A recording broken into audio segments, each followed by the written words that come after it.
I've got a very important update for all Natural News fans and readers, and thank you for listening. This is Mike Adams, the editor of Natural News, and check out my podcast at healthrangerreport.com.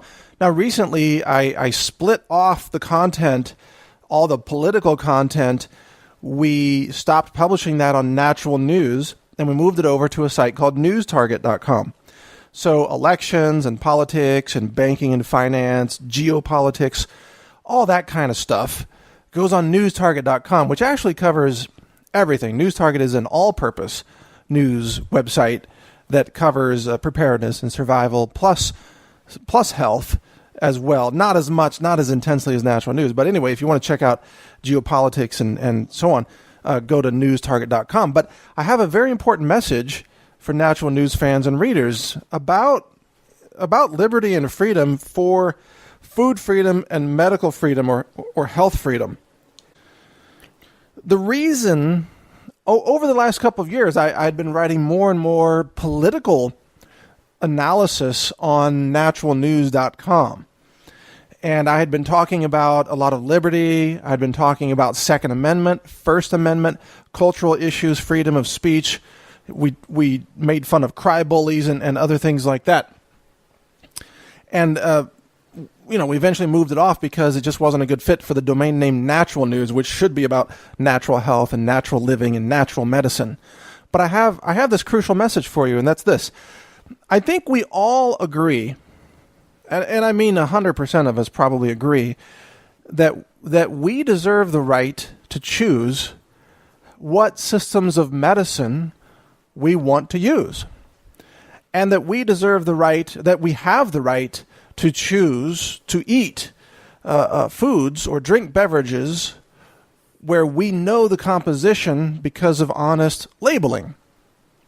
Right? We wouldn't want to live in a country where ingredients labels were non-existent. Everything was a mystery. What's in this box? Oh, macaroni and what? That's not the country you want to live in.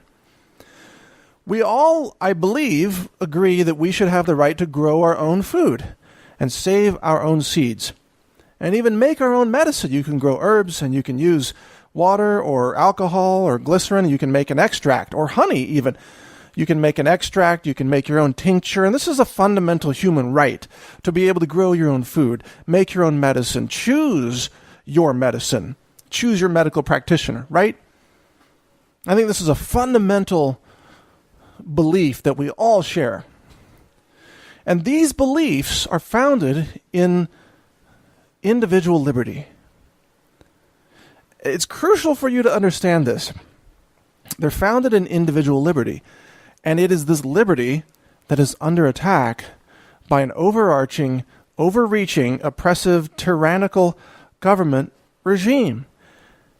And you cannot have medical freedom and health freedom and food freedom if you don't have fundamental freedom from tyranny.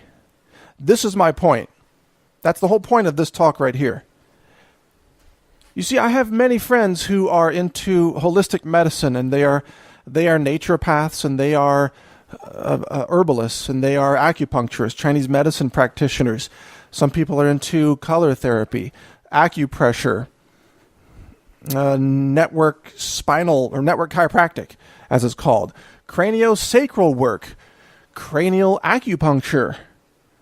There's a lot of different modalities out there, chiropractic, holistic dentistry, and so on and so forth. I have a lot of friends who are into all of these healing arts and all of these holistic arts, and they go nuts when I talk about the Second Amendment. They do. They give me a bunch of shit about it. Let me tell you, they're like, just shut up about that.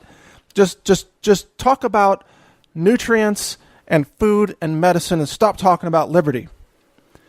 And my message to them is, it's all related.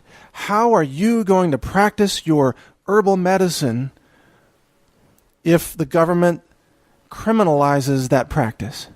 How are you going to practice chiropractic medicine if the medical boards outlaw chiropractic care? How are you going to grow your own food with your own seeds if the United Nations or some transcontinental trade agreement outlaws seed savings, by private citizens, which is what they're trying to do, and they've done this in Europe to some degree, by the way. These are my questions. How are you going to have the ability to visit a naturopath if the government becomes so large and so oppressive that the FDA and the CDC dictate to you your medical choices? You see the importance here? Eventually, all freedoms will be eliminated unless there is a fundamental underlying freedom and liberty from tyranny. That's my point. If you want food freedom, if you want medical freedom, if you want the freedom to save your own seeds, then you need to seriously consider your position on whether you support bigger government or smaller government. And my assertion here is that the idea of the tenets of medical freedom and food freedom are incompatible with ever-expanding government and the tyranny that goes along with it. You understand me on that point? If the government becomes larger and more encroaching and wants more control, more central planning over your medical decisions, which is exactly what happened with Obamacare, and more mandates over you. Look at what happened in California, SB 277, mandatory vaccines, essentially vaccines at gunpoint from the state. I call it gunpoint medicine, and it's on the rise across America. What about these children that are kidnapped at hospitals because their parents want a second opinion on a cancer diagnosis? They don't want to let their child be subjected to the toxic effects of chemotherapy or radiotherapy. And they get kidnapped. The kids are taken from them. This is happening now. This is not some dystopian sci-fi dark future. This is happening right now, and it's because the government is becoming so large and oppressive that it is eliminating your medical freedoms. It's happening right now, and it's happening in violation of the fundamentals of medical ethics. The American Medical Association has a code of medical ethics that says patients must have informed consent. They must consent to medical interventions. The state of California says, nonsense. We're going to abandon those ethics. We're just going to say you have to do medicine our way. It's our way, or you go to jail. Or you get fined, or whatever the punishment is, and it's going to get worse and worse over the years. Let me warn you where this is going. If we don't fight for liberty, which I'm now doing on newstarget.com, you're going to end up in a society where there is forced organ harvesting from you and your children. Forced organ harvesting. They're going to use the exact same logic that they use with vaccines. Oh, it's for the public good. Well, of course you should give up your organs. It's for the public good. Why wouldn't you want to save another citizen? You see, today it's your choice, right? You get to say yes or no. Tomorrow it won't be. The bigger the government gets, the more arrogant it becomes, the more dominant and monopolistic the medical system becomes, the more they will dictate to you your so-called choices, which isn't really a choice at all. They will outlaw natural medicine. They will outlaw herbs, functional foods, vitamins. They will outlaw holistic doctors, holistic therapies, intravenous vitamin C therapy for cancer treatments, chelation therapy to prevent heart attacks. They will outlaw all of these things. They're already on the march. And so those of you, I usually find that herbalists and naturopaths, they tend to be politically on the progressive side of things, which is fine. But when they're in that place, they support bigger, more powerful, more oppressive government. The same government that's going to eventually outlaw their own practices. And that's what I'm trying to warn you about. You see, I think I've got the right balance here. I am an advocate of natural medicine. I'm an advocate of nutritional therapies, advanced cancer treatment protocols. I'm an advocate of acupuncture, chiropractic care, holistic dentistry. At the same time, I am openly an advocate of the First Amendment, the Second Amendment, the Bill of Rights, the Constitution, because that is what's going to protect us from the tyranny of a government regime gone bad. And really, the Bill of Rights probably should have had another amendment in it, which was a medical or a health freedom amendment.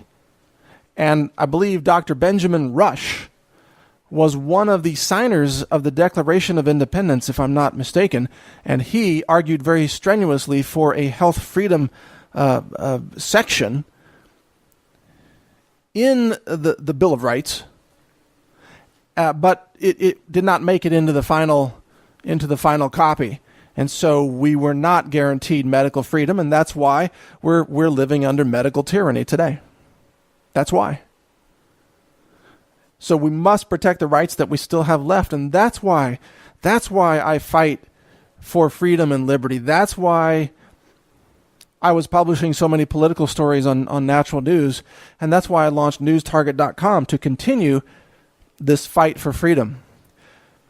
If you want to live in a world where you have naturopathic medicine and holistic healing arts, you better wake up and realize that a democratic government regime, the Democrat, Hillary Clinton, is not going to give you that.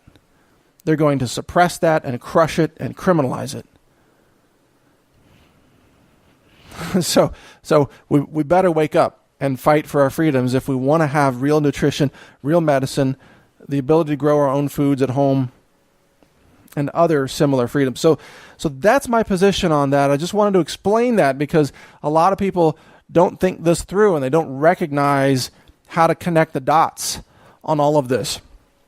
You can't have health freedom if you live in a society that is a dictatorship or a totalitarian regime. And that's what we are now living under increasingly in America. So we either reverse this trend and restore more freedom, or we're going to lose what few medical freedoms and food freedoms we still have remaining. That's my warning. That's my message. I hope it makes sense, and I thank you for listening. Catch more of my podcasts at healthrangerreport.com.